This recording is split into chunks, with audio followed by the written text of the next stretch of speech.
Download this code from codegive.com, link in the description below. Filling empty cells, or null values, in a database using SQL can be accomplished with the update statement. This is a common task when you want to ensure that your data is complete and doesn't contain any missing values. Below is a step-by-step tutorial on how to do this, along with a code example. Tutorial: Filling empty cells with a value using SQL.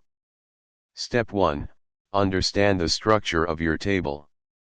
Before you can update any values, you should understand the structure of your table.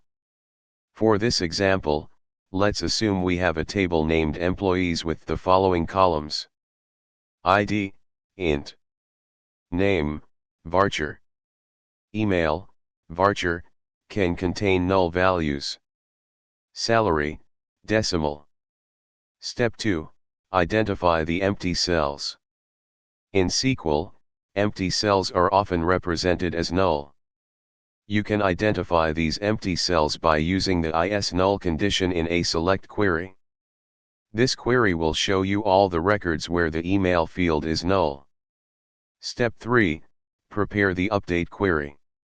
To fill the empty cells with a specific value, you will use the update statement along with the set clause. For instance, if you want to fill all null email values with a placeholder email address, you would do the following. Step 4. Execute the update query. Run the above query in your SQL database management system. This query will update all records in the employees table where the email field is null, setting them to no email at example.com. Step 5. Verify your changes. After executing the update, it's a good practice to verify that the changes were made correctly. You can do this by running the same select query from step 2. If the query returns no results, then all null email values have been successfully updated. Example.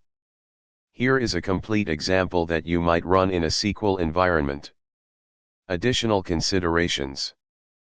Back up your data.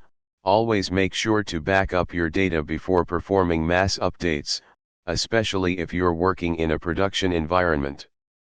Use transactions. If your database supports transactions, consider wrapping your update in a transaction to prevent data corruption in case of an error. Performance. Be aware of the size of your table, as updating many rows at once can lock the table and affect performance. This tutorial should help you fill empty cells in your SQL database effectively.